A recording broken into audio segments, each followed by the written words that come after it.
start with our accelerator companies, and so I'm going to ask Jeremy to come up and talk about Paystand.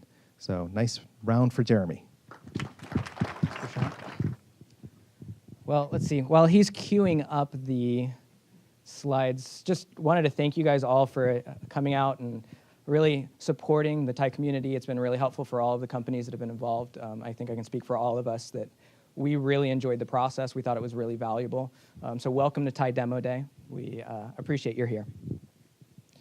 So briefly, for those of you who haven't heard, my company is Paystand.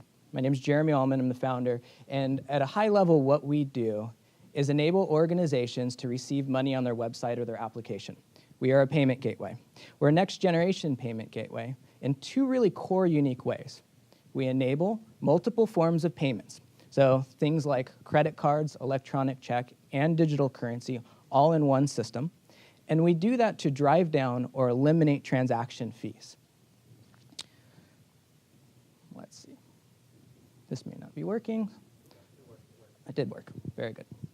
So many of you guys have seen some of the changes in the payment industry. And what I can say is there's a very, very big sea change going on in online payments right now.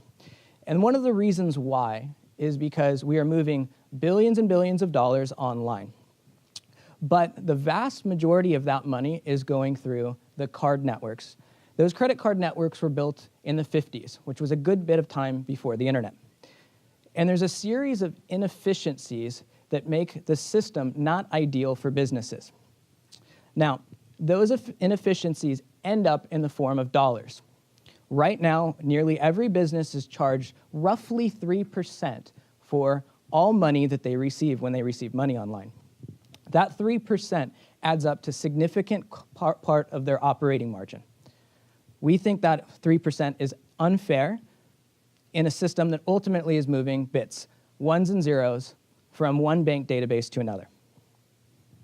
So what I want to do is tell you a little bit about our company, Paystand. What Paystand does is enable new forms of payments that drive down transaction costs. The way we do that is a little bit like what happens in the real world. In the real world, a business receives cash, check, and credit cards.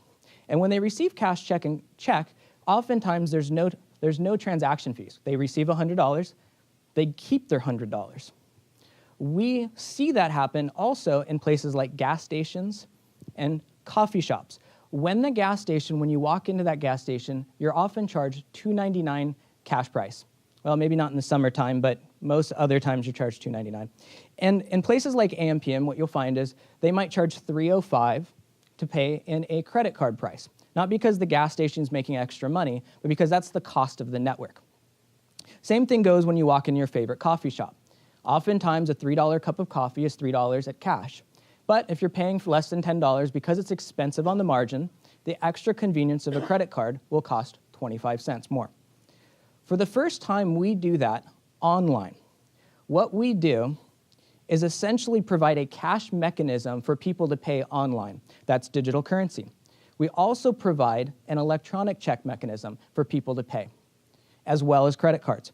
The ultimate goal is to be able to move money over lower cost, more efficient networks. You can think of us a little bit like Cisco for money.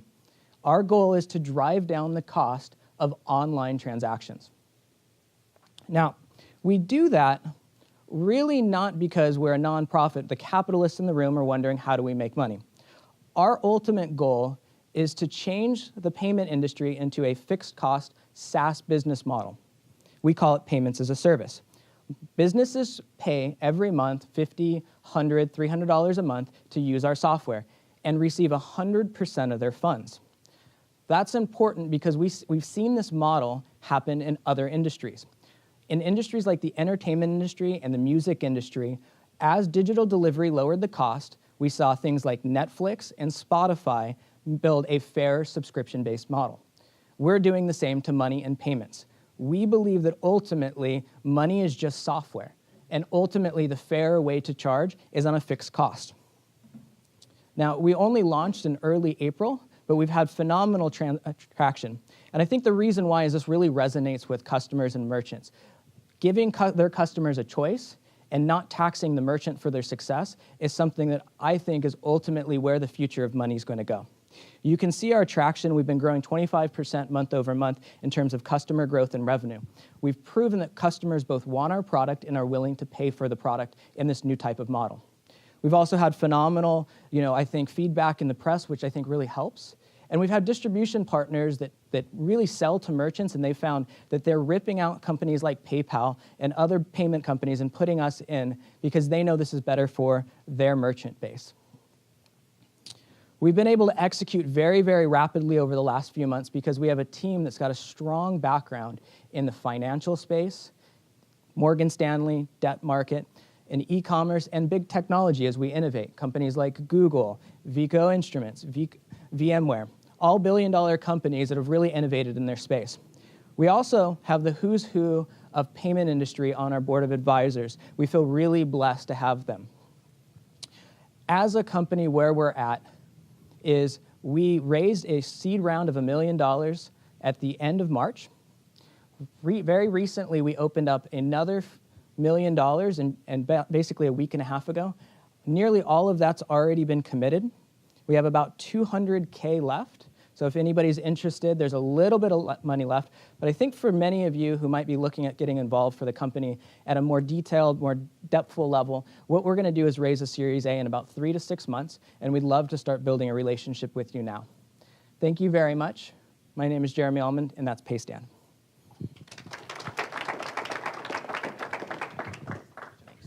Thank you, Jeremy. Next up, we have Akasha. Hi, Garima. Good afternoon, everybody. I'm Garima Thakcham. I'm the founder of Akasha. Can you all hear me? Yeah? Okay, great. So at Akasha, we're building a SaaS solution to measure costs.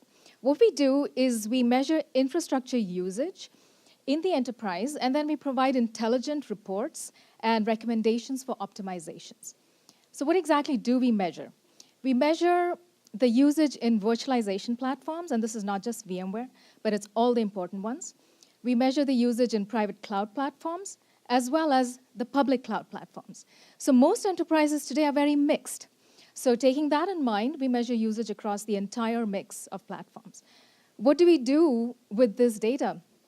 We solve two big problems that plague enterprises today. Okay, one is cost measurement and containment in a global mixed environment. And the other is planning for cloud migrations. That's another big problem that enterprises are grappling with, and they are jammed in terms of moving to the public cloud because they don't know what it costs to run their internal infrastructure, and forget about moving that to the public cloud. So what we did with the funding we received from TiE Launchpad is we built out a prototype, and then we decided to take it to market to get some customer validation. Now, we knew from having been in the enterprise for so many years that this was an important need. But what we didn't anticipate was how burning the need was around cost management.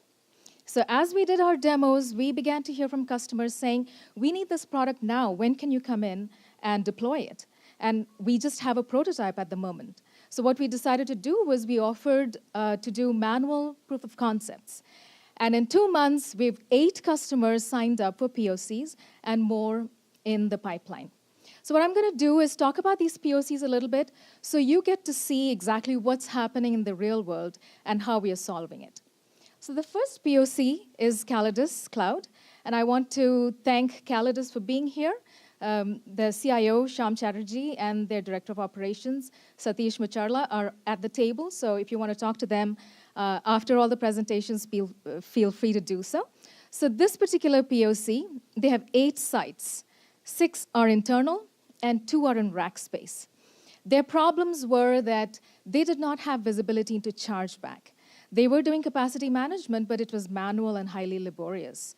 They also didn't have a full handle on IT costs. Now, cost management was important to them. We went in and we did our demo, and then they agreed to let us come in and do a POC. We reviewed 2 of their sites. So we pulled a lot of data from 2 of these sites, and we parsed through 5 million records, and we gave them the results. Okay, so we netted out the cost savings, which is over $100K for the 2 sites. We also gave them intelligent reports in terms of chargeback, in terms of the reserve capacity that was hidden in the infrastructure. And they've requested us to come in and do the review on the remaining 6 sites. And they've also agreed to be a reference, and they're sitting here at our table. Thank you. Second POC. This is a company called CD Baby, based out of Portland. They had a problem around not having full visibility into infrastructure usage. They're not able to do capacity management, and their costs have just run away. They have no idea. They went out, evaluated a bunch of tools. We heard about them, and we did a demo to them. They loved our idea, and they had us come in and do a POC on one of their sites. So there we passed through 3 million records, and we showed them cost savings of $200K in that one site. We gave them visibility that they didn't have into hidden reserves that they could recoup. We also gave them growth trends as well as chargeback by department and application. That they were so delighted with what we showed them that they've asked us to build out more reports for them, and they have paused any further evaluation of other vendors because they're waiting for us to build out the product. They've also agreed to be a reference. More POCs. So like I said, we have 8 in the pipeline with more coming in. What's interesting is the consistent problem statement across all of these POCs and what they want us to deliver to them. One of the POCs, Altera, we have Colin Howbrick from them sitting at the table. He's a cloud architect with Altera, and he's also willing to talk to investors about the value we can provide. Now, why is there such a strong demand for CloudView? I mean, we all know that the enterprise is a fairly crowded space. And so what do the customers like about us? We actually went in and spoke to the customers. We asked them to tell us what they saw in terms of value, and this is what they told us. They said that we provide for global metering across all of their mixed environments, multi-site, multi-platform, multi-cloud. We're also a SaaS tool, so which means one less tool for them to manage and worry about. When we went through all of our features and we asked them, which of all of these features we showed you do you actually like? They told us they loved the usage visibility. That was unprecedented for most of them. They loved the fact that we net out cost savings and how they can actually get those cost savings through the optimization recommendations. They also like the planning for cloud, because like I said, they're all thinking about the public cloud, and we actually help them make that move. Now, there are other vendors, yes, we know. And what's interesting is how enterprises think of cost management. When enterprises think about cost management, they're thinking about all of those features in the first row there. They're thinking internal as well as external. What do we see in terms of vendors? We see a lot of vendors solving the internal cost management problem. That's a mature space. There's tons of them there. And then in the recent years, there's been a lot of activity around public cloud cost optimization. So think about it from an enterprise's viewpoint. They want to solve their cost management problem, which goes across all of their internal, external environments, but they're faced with solutions that kind of bookend the internal and external environments. And this is where Akasha comes in, because we provide that continued cost management across internal all the way to external. Okay? Now let's talk about the team very quickly. Gautam and I are co-founders. We both have worked on several projects before this. This is our 4th project together. We have complementary skills and obviously deep enterprise expertise. Kevin Fox is our chief architect. I worked with him for many years at Sun, on Sun Cluster, the product. We have 4 engineers in the company that are supporting Kevin, and Sanjog Gad is our advisor. Now, in closing, to tell you quickly about the company, we incorporated ourselves in October of 2013, so we're a little over 8 months old. Our addressable market, as we've calculated it, is over $1.5 billion. We have defensible IP with 6 patent ideas identified and more. Customer demand, I've already explained that to you. And we are raising $1.5 million in seed to build a revenue-generating product and get more paying customers. Thank you.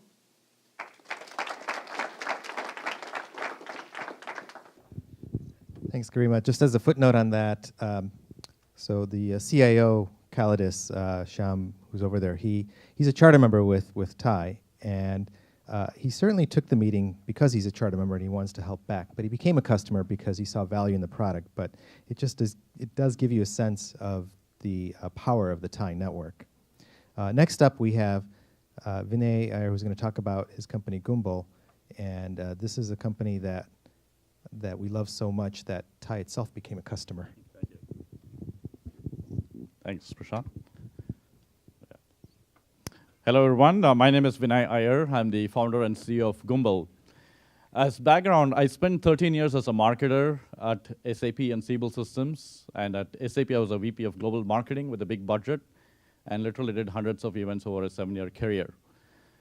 The life cycle of managing events is a very complicated problem that's not been solved by any vendor in the marketplace. And I was looking for a software like Gumbel when I was at SAP to manage the chaos of project managing, tracking team workloads, understanding ROI, the causes of causality of ROI, doing what at what events results in what ROI, and justifying forever the 20–30% budget I was spending on events to the sales guys, to my executive management, and so forth.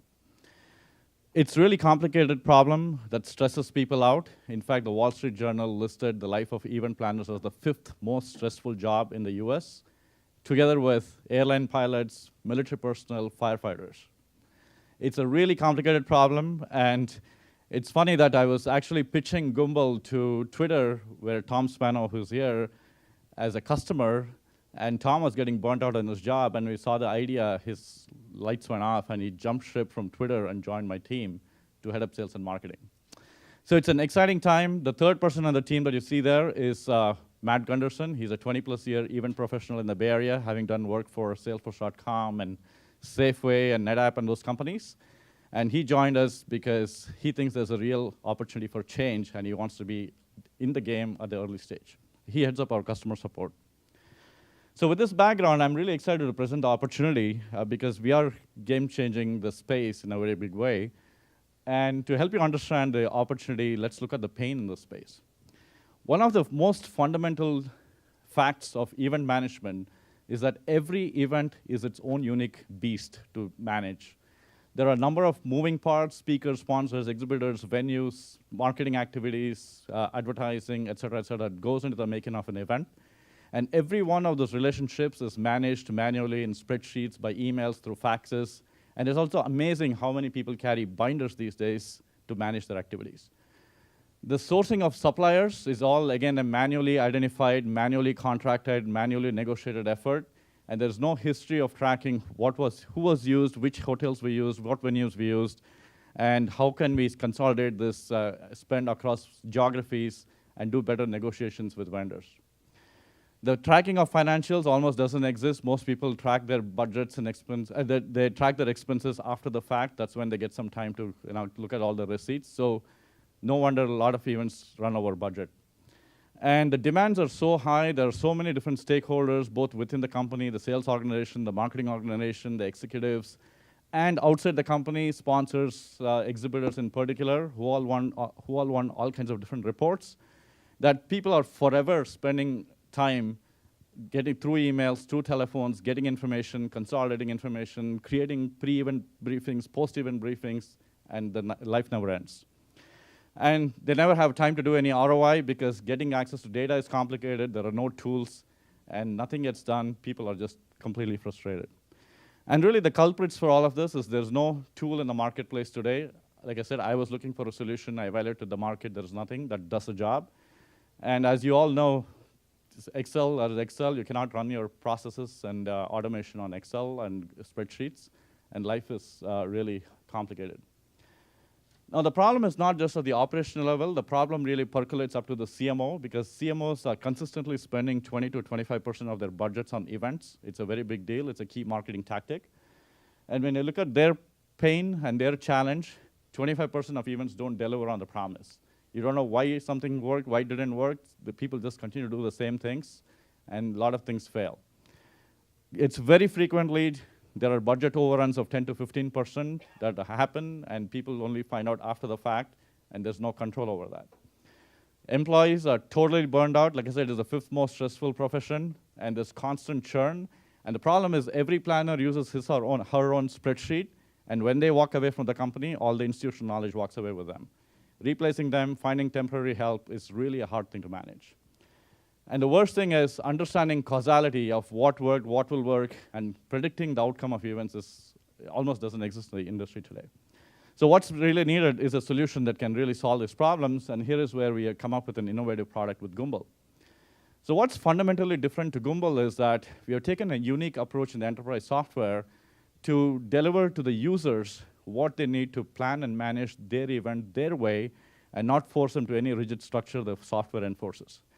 So we have come up with a patent-pending event configurator where people can take the modules that we offer, like speaker, sponsor, marketing, et cetera, and depending on the kind of event they run, they can customize the plan to their particular needs.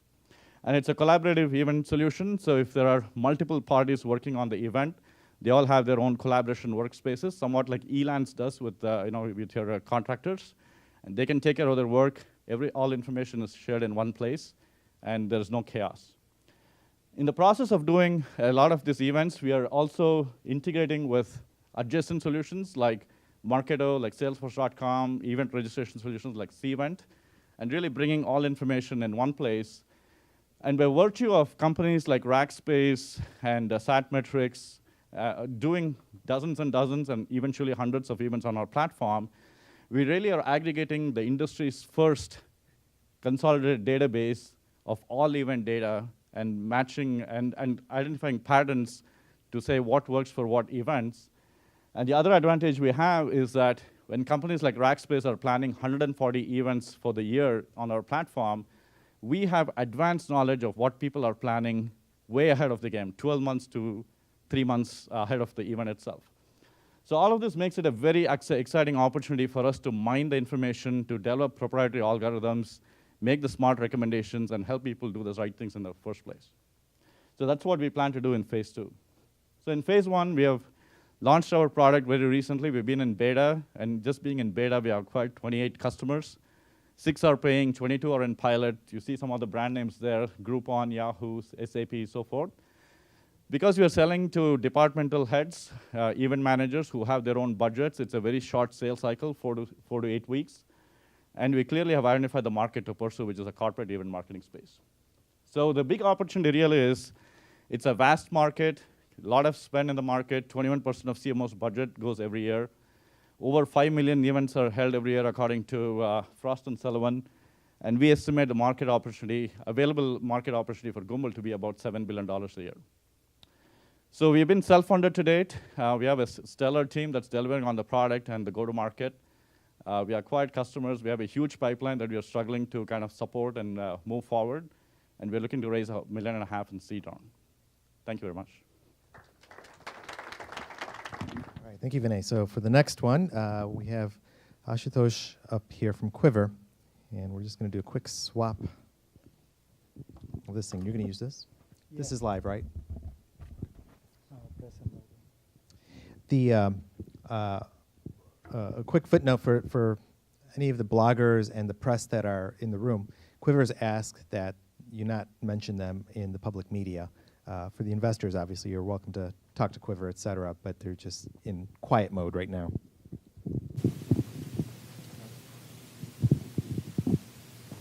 Thanks, Prashant. So I'm going to take Prashant's vision one step further and actually present on my iPhone. So I'm Ashutosh Dodapkar, CEO of Quiver, company I founded with Kuldeep Amarnath about 3 months ago. At Quiver, we have developed a revolutionary new technology that allows you to replace all your payment cards, loyalty cards, barcode-based coupons, barcode-based key tags with a single device that looks and feels like a credit card. But the similarity ends right there, right? This is a high-tech piece of gadgetry with a proprietary dynamic magstripe IP that allows us to emulate any card that you carry in your wallet today. We also have an integrated e-paper display that allows you to display barcodes, which are the predominant mechanism of deploying loyalty and gift cards. We have a predictive user interface. The card actually learns from your past behavior and predicts what card you're going to use in the future. We have the chip and pin interface embedded, for the EMV migration in 2016. And finally, the whole package is connected to our app running on your mobile phone using Bluetooth LE. We really believe that Quiver is the missing link in the mobile payment revolution, right? Quiver offers you all the benefits of a digital wallet, including security as well as consolidation, but it does not require a single change on the merchant infrastructure side or the consumer behavior front. Consumers have freedom to choose whatever card, e-tag, or coupon they have today and put it on the card. And it's incredibly hard to build this device. All our electronics have to fit in within 500 microns of thickness. And it took Kuldeep and I, our collective PhDs, to actually get this device built. The market is definitely ready for this. It's a real consumer pain point given the number of cards that people haul around these days. Our closest competitor, Coin, did an effective marketing campaign late last year and showed how much pent-up demand there is for a product like this. Of course, they tried to sell the device before they even manufactured it and are facing those challenges right now.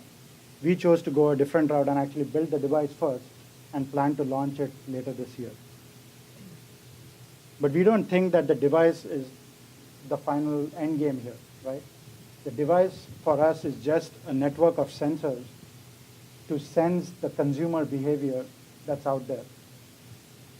Today, consumer behavior patterns, specifically related to payments, are trapped in network and merchant silos, and nobody has access to all that information as a whole. With the Quiver card, we can actually see transactions across networks and across merchants, and you can only imagine how valuable that data is to somebody like Amazon.com.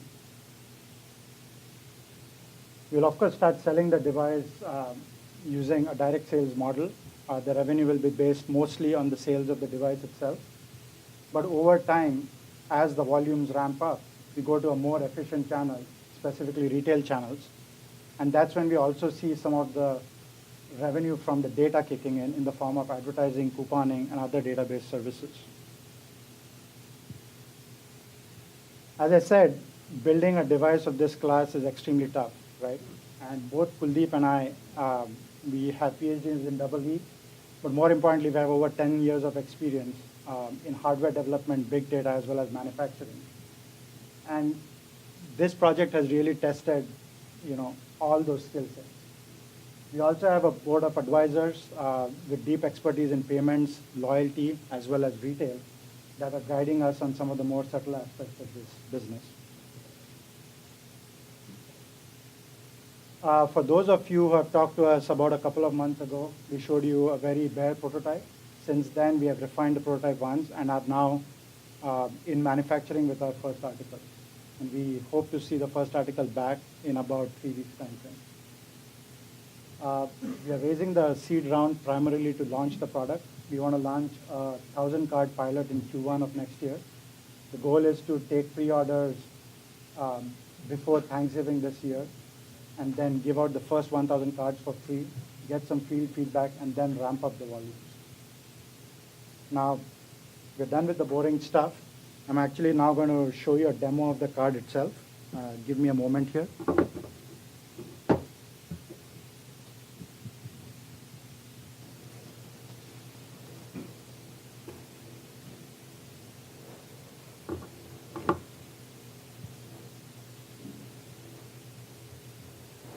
So what I have here is a PayPal here account. This is similar to Square for those who haven't seen this before. I've set up an online shop here, and I'm actually going to purchase 1 share of our stock for Kuldeep. Two of Kuldeep's cards are on this card here. I'm going to do a transaction with 1 card, and then switch the card and do another transaction.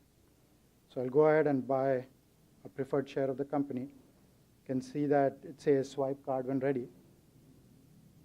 This is kind of clumsy because of the presentation, but it says processing payment. And you can see the card number is 3006, which is one of Kuldeep's American Express cards. Sign for him, press done, right? No receipt. Now what I'm going to do is switch the card. So there is a little button here that's embedded in the card. Let me place this down a bit. So I switch the card, do a new sale, buy another share of the company.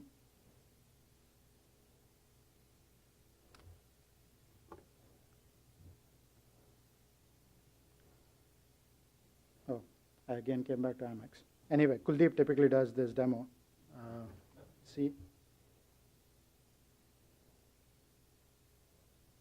Yeah, let's try again. New sale. You're earning a lot of shares today, Kuldeep.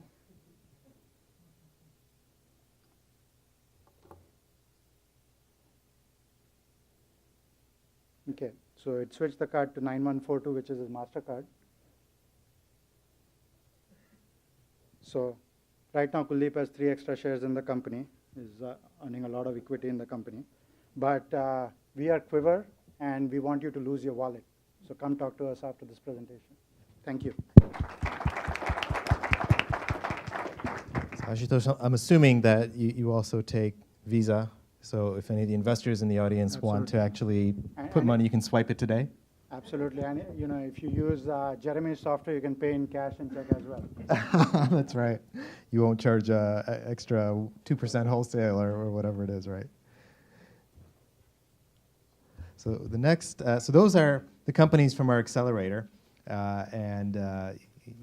know, I don't know if I mentioned it clearly or not, but those are the first companies out of our accelerator. We just started this program in January. The fund was raised last year. And I think you'll agree there are some really exciting companies, very early stage, of course, but that's the power of the TiE network, is to help these companies both as just charter members and people who want to give back in the spirit of giving back, but we've also put our money behind these companies, and so we do want to see them succeed. So a nice round of applause for the 4 accelerator companies. Now we're going to switch over to the other funding arm that we have at TiE, which is TiE Angels. Again, this is the forum that meets on a monthly basis, and we get together, and the way the forum works is that everyone decides for themselves whether they want to invest in a company or not. We do a process so that the due diligence is done as a group. There's a framework around that. But the investment itself is not a fund. It is just independent investing. And of course, being part of TiE, we support them as much as possible also. The first company up is Petasecure. So Larry, are you here? Oh, there you go. Thank you, Prashant. It's great to be here. Again, my name is Larry Lunetta. I'm here with my co-founder, Daraj Sharan, who's in the back of the room. We are going to talk to you about Petasecure. And like a lot of early stage companies, we run pretty hard, as you heard from everyone. We're actually living a double life. We're in a brand new accelerator program that Cisco is sponsoring called Cisco EIR, which I'll talk about in a bit. And we also, I believe, are the latest company that's been selected by TiE Angels for an investment as well. So we're sort of a foot in each camp, and we love to talk to the TiE Angels about broadening the participation.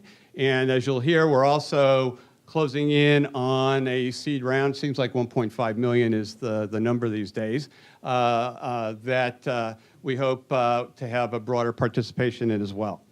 The other thing you should know is that Daraj and I are both from ArcSight. That's generally a pretty famous name in the security business, and it has some relevance to the Petasecure story as we'll talk about.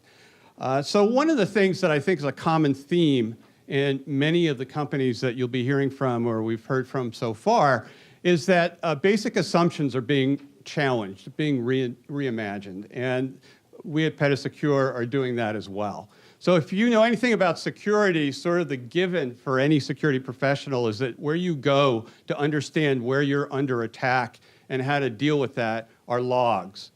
And one of the premises of Petasecure is that really logs are dead. So how do we get from logs are important to logs are dead? Well, it's the same kind of approach that Mark Benioff took when he pronounced software is dead. He didn't really mean software would go away. He just meant that it would be delivered in a different way. So we're also saying that logs aren't going to go away. They just have a different and to some extent diminished role in dealing with security threats and attacks. So Daraj and I joined ArcSight pre-revenue. He stayed longer than I did, but I left post-IPO. And not only did we build a company and a product, we actually created a category. Here it's called log aggregation. It sort of followed the wave of firewalls, IDSs, et cetera, that created a lot of alarms that needed to be dealt with. And the companies listed there, ArcSight, Splunk, Q1, et cetera, are examples of the log processors. It's a multi-billion-dollar market, and to some extent, it's doing itself in by virtue of two things. One is there are too many logs to deal with. It's like sludge. And in fact, the attackers are using the white noise in all these logs to hide and execute their attacks without being discovered. The second thing is the platforms of the log processors really haven't been updated for about 10 years. They're still single-threaded, kind of single database-oriented products, and they no longer can handle the volume and the kind of threats that enterprises are seeing. So we are seeing now the formation of a new category of product. You know, we call it automated threat management, and the idea is not to respond to a threat after it's done damage, but to predict when threats are occurring and to take action in real time before the damage takes place. It's a new segment. It's growing rapidly. There are a number of startups that have been attracting funding in this space, and every security company, all the big guys, will be there, but it'll be the startups that get there first. So let's talk about the day in the life of a security analyst. And our friend there is pretty frazzled because not only do they not know where their attacks are coming from and what's sort of the ticking bombs inside of their ecosystem, the only place they can go to figure it out are these logs, these billions of events per day that percolate up and give them all sorts of alarms and alerts that they need to deal with, none of which is really prioritized and very few of which are actionable. So Petasecure will do two things. One is we will create an environment where we'll prioritize and predict which threats and attacks the humans, the precious resource, the security staff must deal with. And second, we will prefetch and organize all the information that a security analyst will need to deal with the threat. We call them security dossiers. And we'll talk about in a minute how we do that, but basically it takes the frazzled guy and turns him into a rock star because he's keeping the enterprise safe. So the dossier, or this prefetched set of information, really is a byproduct of the fact that we're going to be running on a big data platform.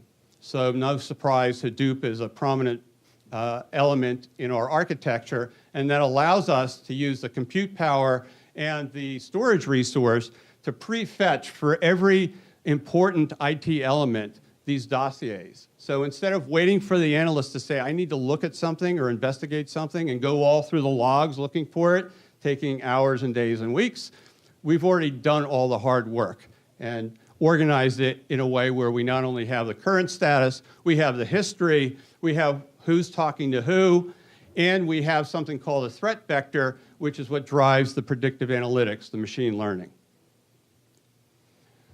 So everybody picks on Target, and it's pretty easy to use the headlines to sell this kind of a concept.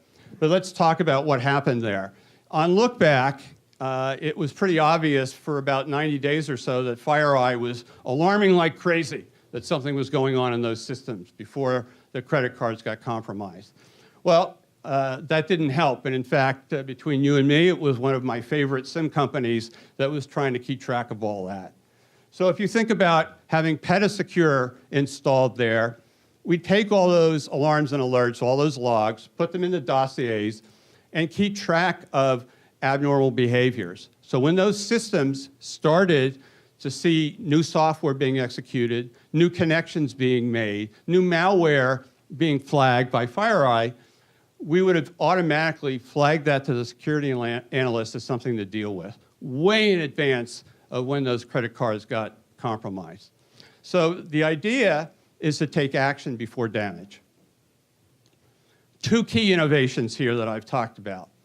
One is this idea of prefetching and consolidating security relevant data on behalf of the security analysts, these dossiers. and then using the dossiers to perform a large range of predictive analytics. So these are all the techniques that we're familiar with that come out of research, that come out of ad serving, that come out of the movie recommendations, but they're highly tuned and adjusted for the security data that we are accumulating in the dossiers. And we believe that using these techniques is we will reduce the false positives, which is all the noise, by at least a factor of 100, and we will not incur the penalty of false negatives, which is what everybody is concerned about. The other thing that this dossier approach allows us to do is go from a petabyte oriented storage structure to a gigabyte storage structure, which means that we can take those dossiers, send them to the cloud, and have a much more flexible business and deployment model. So much of the analytics and applications will be in the cloud. We can also install it in a private cloud on-prem, but the idea is that we will use the resources much more efficiently in this wave of security intelligence than the log aggregators do today. So where are we? We'll have our first working product in July. We have a team of 4 full-time engineers, 4 part-time engineers, and then there's me who does this. And we've got beta customers ready to take this on because it's such a pressing problem. You cannot talk to an enterprise today who isn't trying to use Hadoop themselves and machine learning to solve these kind of problems, and they're not doing a very good job of it. We think this is a $5 billion market target, and it's driven by not only the appetite and the risk, but also by the fact that there's a much larger IT ecosystem. And we're part of the Cisco family now. We hear a lot about the Internet of Things, sensors. Think about the security implications of an oil drilling rig and what happens when those sensors and those valves are vulnerable to security threats. So the idea is that IT no longer has a choice in changing the way they look at this problem.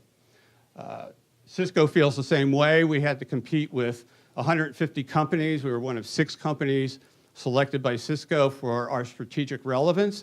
They're one of the largest security companies in the world, and hence they, that validation means a lot to us.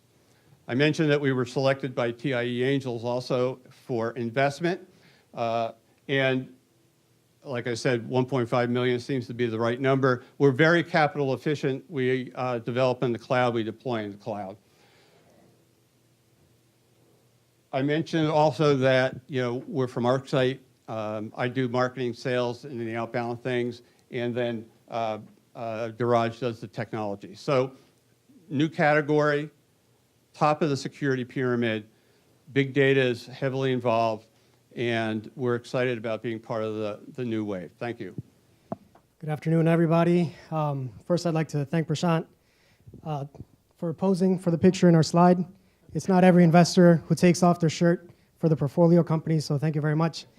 Of course, if Prashant, let's think for a second, if he wasn't in such great shape and he went to the doctor and his doctor told him, hey, you're fat, that would probably be like a shock, right? Because that's not what a doctor would tell you.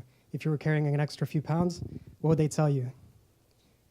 You're overweight, right? That's the term that's used commonly to refer to people who are maybe out of shape, which would mean that both of these guys are overweight, right? So both of these guys must have the same type of risk for obesity-related illnesses, the same type of risk of maybe getting diabetes or of having a hard time finding a date or all those other types of things. But we know that's not true, right? Because weight doesn't really measure your fitness. So if we really wanted to measure our fitness, what would we measure? Well, in this case, we'd see, okay, how much fat are you carrying around? How well are your muscles doing, right? Do you have strong, healthy muscles? And if you wanted to measure your fat, there's a few techniques out there. There's skin fold calipers, which are kind of uncomfortable, and you need somebody else to do it for you. They're not very accurate. Or you could go get dunked in a water tank. That's called hydrostatic weighing. That's the gold standard for this. Or a DEXA scan, both of which are kind of expensive and just not very convenient. And that's how you would measure your fat percentage. But that still doesn't tell you about your muscles. And that's why we developed what we call the first true fitness tracker. It's not measuring your activity or your heart rate. It's actually measuring your body. So it can tell you how much fat you're losing and how much muscle you're gaining for individual muscles. So I'll show you real quick.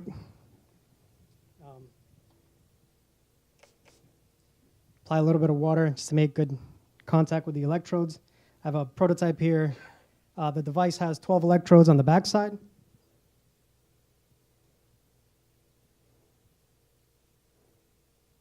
It takes just a second to make a measurement, and what you see there is my MQ, or muscle quality, which is 114, and my fat percentage for my biceps, which is 12.6%. So the device is very easy to use. You can use it across your body. It's Bluetooth low energy enabled, so it sends that information to your iPhone or to your Android phone, so then you can track your progress over time. And so that's what you see here. So what does this do? It allows you to stay motivated if you're trying to get in shape. If you're one of these people who are already in shape and want to make sure you're maintaining that, it shows you your body how it's doing, what muscles are doing great, which ones need more help. It allows you to interface and share your information socially if you want to, create challenges with your friends or maybe with your workout buddy, and track your progress over time to really see how you're improving. It's based on real science, so the core technology behind it is called electrical impedance myography. Its development began with my co-founder, Dr. Stuart Rutkov, who's a neurologist at Harvard Medical School. He started developing this because he had patients with neuromuscular disorders and didn't have a good way of diagnosing them and then tracking them over time. He's published dozens of articles on it. Harvard, MIT, and Northeastern University have filed 2 patents that we have an exclusive license to. We've also filed a number of patents ourselves. So we have a very strong IP portfolio. And the way it works generally is it applies a very small amount of electrical current at different frequencies, different orientations with the muscle fibers, and electrical current flows very differently in fat than in muscles. And if you look at all that information and you optimize the electrodes, and you have to do a lot of things that take a while to figure out, that's how you're able to measure the fat percentage, muscle quality, and also muscle fatigue. Our business model is pretty simple. We sell the devices for $199. We're going to start shipping later this year, and initially through e-commerce channels, so through our own website, through Amazon, through Walmart.com, and we're already in the process of being incorporated into their systems. And then the next phase will be to reach out to Apple and Best Buy and other retail channels to go through that path. We're already in discussions with GNC and the Vitamin Shop. We're actually already in the system for the Vitamin Shop. So we've got a lot of strong interest from retailers and e-commerce channels. And initially, the app will be free, but as we add more functionality, we plan to have a freemium model where we have recurring revenue from additional information, including tailored workouts, specifically tailored to your body and based on the progress you're making. We've had some very strong market validation. We actually won a CES Innovation Award, which is one of the highest honors for consumer electronics. We also won the Last Gadget Standing competition. More than 200 products were entered, including the Samsung Galaxy Gear. And expert judges narrowed it down to the top 10, and then people went online and voted for their favorite gadget. We're selected as number 1. We got more than $380,000 worth of pre-orders in an Indiegogo campaign that we ran. And actually, since then, we've had additional ones, so we're above $530,000 in pre-orders. And we've had pre-orders from all sorts of people, kind of regular people who are starting to work out and want the motivation, people who exercise a few times a week and see this as a valuable tool, and of course, fitness fanatics, sports folks. So that's Dirk Nowitzki right there. We've had a number of people who are professional athletes who order this. So it's something that really is exciting to a wide range of people who care about their fitness. Our leadership team includes myself. I'm the company's CEO. I have a doctorate in electrical engineering from MIT with a minor in management from Sloan. My co-founder, as I mentioned, is our chief scientist. He's a Harvard Medical School professor. Our chief operating officer is a Harvard Business School alumnus and has more than 20 years in operations and logistics. And Juan Jaramillo is our VP of product. He's got an MBA in marketing. He's got more than a decade experience marketing products to consumers and also in leading development teams. So we're 14 strong right now. There's 14 full-time employees in the company. We're actually also raising $1.5 million. That's amazing. What a coincidence. That's actually a requisite to pitch, is that you're raising exactly $1.5 million. We've raised about 1.2 of that so far. We've got some soft circles for a couple $100K more, but we haven't closed it. So if you're interested in investing, please come talk to me afterward. and TiE Angels are one of our investors at the moment. But of course, if there's additional ones who didn't get on in the last closing, we'll have a couple other closings. So come talk to me, and thanks very much. Thank you. OpenBucks. So what we do at OpenBucks, we enable consumers to pay online without credit cards. I don't want to give some bad news to Quiver, but in a matter of fact, in the world, the vast majority of people don't use credit cards. They don't have credit cards. They don't have bank accounts. There are roughly, although we don't count precisely, 4.5 billion people in the world who have never used a credit card and probably will never use a credit card. And you can imagine 2 billion youth and teenagers, 2.5 billion unbanked people. And those people, by the way, in the next 20, 30 years are going to come to the e-commerce and be probably one of the largest potential for growth of online commerce. So coming back to the United States, because we operate right now in the world where actually it's an exception and we have a majority of people who do have credit card, at least in this room, I believe. We still have about 80 to 100 million people in the United States who don't use credit card. Again, the same youth and teenagers. We have tens of millions of teenagers in this country, and 60 million people are unbanked. And if you add to that the many people who don't like to use their credit card online, it's a lot of people. So the way we resolved initially the problem was to basically partner with some of the largest retailers in the world, like Subway, for instance. We have today 7 retailers. Subway is our main partners. We have 42,000 stores in 106 countries, 30,000 in the US and Canada. And we connected with them and we said, we want to use the gift cards that you have on your shelf, on your POS, basically, and increase their utility and use that as a form of cash payment online. So today you can go to a Subway, you can go to a Burger King, you can go to one of our participating retailers, buy with cash one of these gift cards and use it directly at the checkout. I'm going to try to make you a demo right now. So this is one of our participating online merchants. It's called World Golf Tour. It's an online game that is played by about 3 million people. And what you see here is basically their shopping cart. And I hope I'm still logged in. But you see it's a shopping cart where you see here I can select the amount I want to pay. I'm not going to spend too much on my virtual golf today. And you can see that you have different methods of payment. So at the checkout, you will see typically credit card, PayPal, some other methods like mobile phones. And you have gift cards, which is OpenBucks. I'm going to go buy credits. So that is going to redirect the consumer to our payment page. I'm going to cancel that. So here I have a Subway gift card, the same Subway gift card that you would use to pay for a sandwich. And I'm going to use that card to pay here this $1. So I'm choosing Subway. Don't copy the card number, please. Anyway, there is not much money on it. 288-41866. So this is the PIN code that you find on the back of the card. There is also another code under a scratch-off panel. And here it is. And now I'm going to click Buy and Pay. So right now we're connecting directly to Subway. We're removing the money from this gift card. We're completing the payment. We confirm to the game that it was paid. And I just made a payment of $1, as you can see here. And it even returns me the balance on the card. I'm going to go back to my slide. Okay, so you just saw directly a real-life transaction. So what is interesting here is that we're actually building a platform that provides value to 3 constituents. Number one, the consumer who can now pay with a gift card that he can find anywhere in a store. And he can do that without having any fee, unlike Green Dot or prepaid Visa card, where you need to pay $4.95 in order to load $20 on a card. He can do that totally privately. It's totally anonymous. It's safe. Also for the merchant, there is total security. There is no chargeback because it's a prepaid instrument. That merchant can now monetize consumers that would not pay otherwise.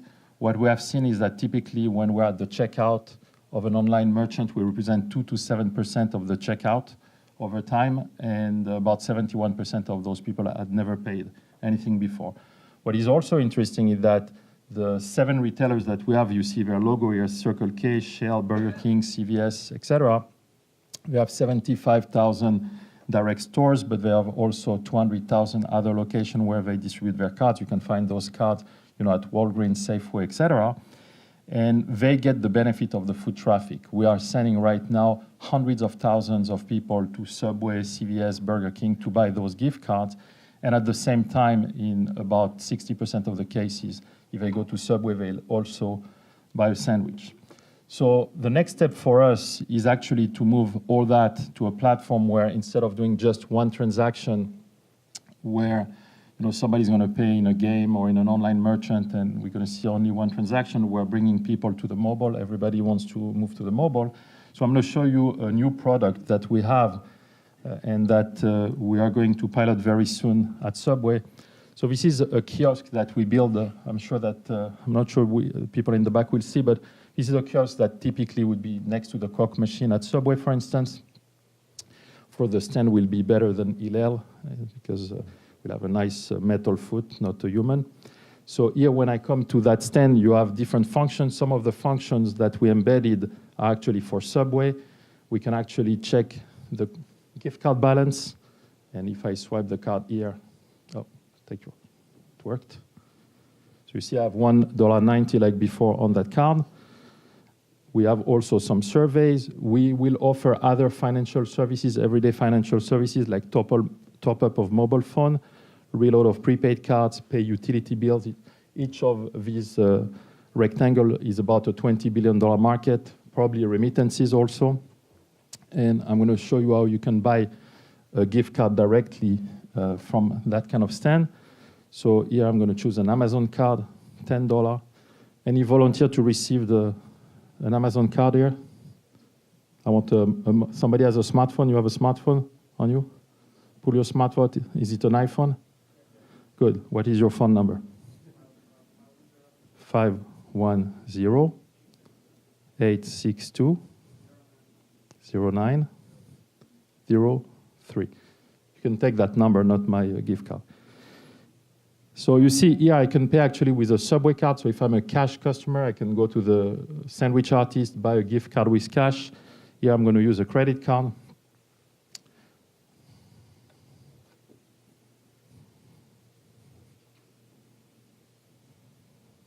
So we're processing the payment. Come on. Sending the gift card, it's done. You should receive a gift card. So click on the link and try to show it around. It's an actual Amazon gift card of $10, so use it. Show the card around. So some key milestones we have achieved. So we have 7 retailers. We saw that. We have direct integration with all the major gift card processors, First Data, SVS, Ventive, etc. We have a really unique ability to create an exchange of all those stored value, which can open other opportunities in payment. We have now hundreds of online games and major aggregators participating, over 150,000 users, and we're processing millions of dollars of transactions. We have been growing at a rate of 3x per year. We expect profitability actually this year. We raised our Series A actually in 2012, led by Jerry Yang, the founder of Yahoo. We raised so far $4.8 million. And we're actually, because we're introducing new product, raising a bridge note of $1 million before our Series B, that's the investment opportunity of today. And we have already half of it paid. Jerry Yang and Clearstone mainly put already $500,000, so $500,000 is available. So I'm not the $1.5 million today.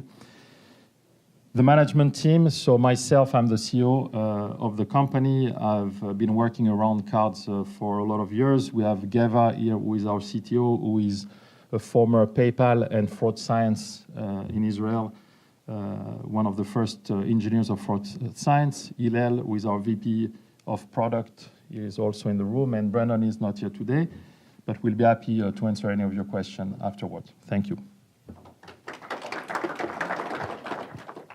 Our last company today is Insight Vault, and the CEO, the company's so busy working with customers. That the CEO was called away to a big customer event, and so I think on your info sheets it has Chaitanya as the CEO. Brian, who is a co-founder there, is going to take Chaitanya's place. Brian, come on up. So my name is Brian Bird. I'm standing in for Chaitanya. And so Inside Vault is the software that the CMO of an enterprise organization can turn to for their entire digital marketing technology stack. And so what does that mean? That means that the digital marketing organization can use Inside Vault to manage and optimize the revenue acquisition across a variety of paid marketing channels, things like search, things like display, things like social, mobile, YouTube. All the different paid digital acquisition can be managed and optimized by Inside Vault. So what's the ecosystem for digital marketing look like today? It looks like a giant subway map from hell.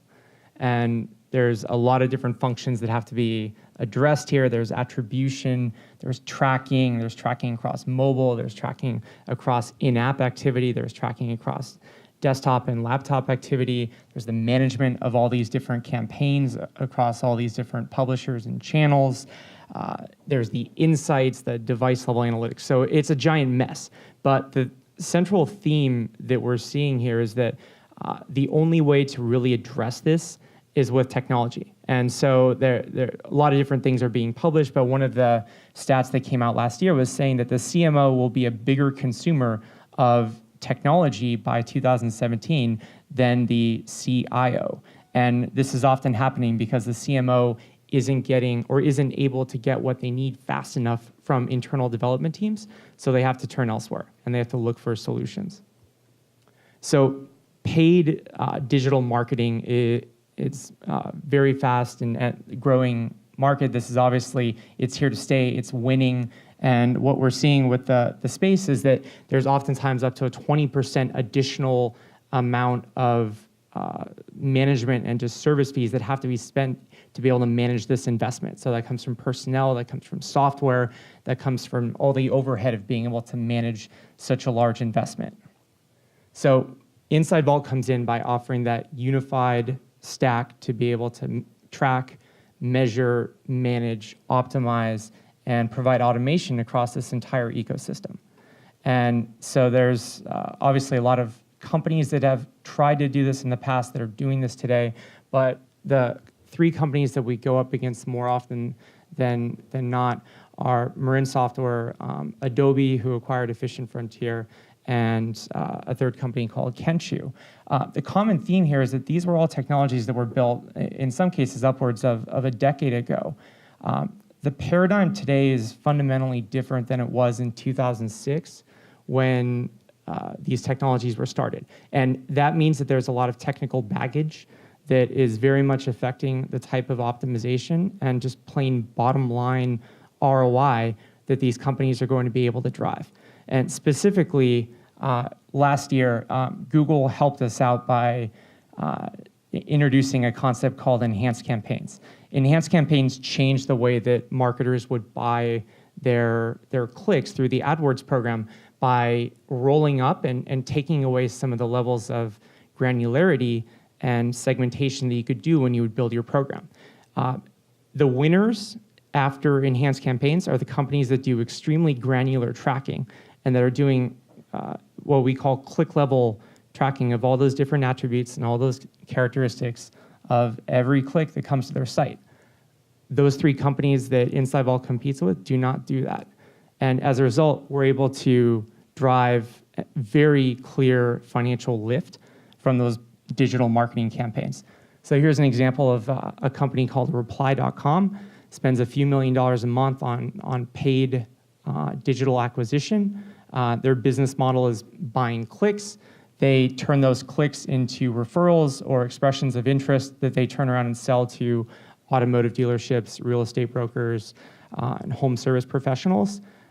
Their analyst team came up with a very clear and tight experiment structure, flipped a coin and said Inside Vault's going to get one segment, Marin Software, the incumbent provider, would get the other. And they wanted to establish just how much brand new margin or brand new profit the technology could deliver. Now, after about a month here, it was pretty clear that with almost 6 figures in brand new bottom line profit, so it's the pot of gold at the end of the rainbow. We have about 30, or a little bit over 30 enterprise customers at this point, some pretty big notable names. In most cases here, we've either pulled clients away from those 3 other companies that we'd shown on the previous slide, or gone into an evaluation or an RFP process and been able to come out on top. And at the end of the day, if we're not showing brand new bottom line profit, then we're not doing our jobs. In terms of performance, right now the ARR is right about $1.5 million, on track to be north of 3.5 by the end of the year.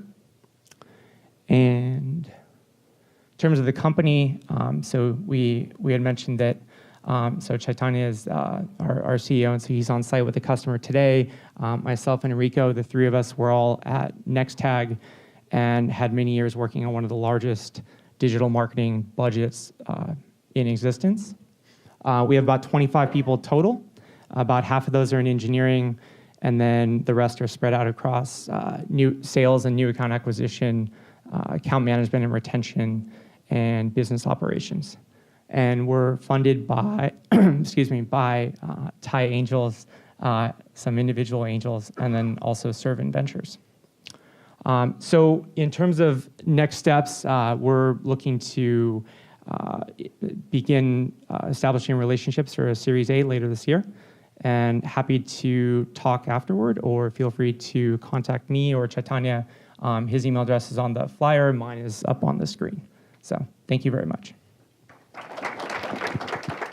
Folks, I think that gives you a good cross-section of the kinds of companies that the TiE ecosystem has been involved with, and the kinds of companies that we're all funding, both as angel investors in TiE as well as institutionally through our TiE Launchpad Fund, along with a number of people here who have co-invested with us as well.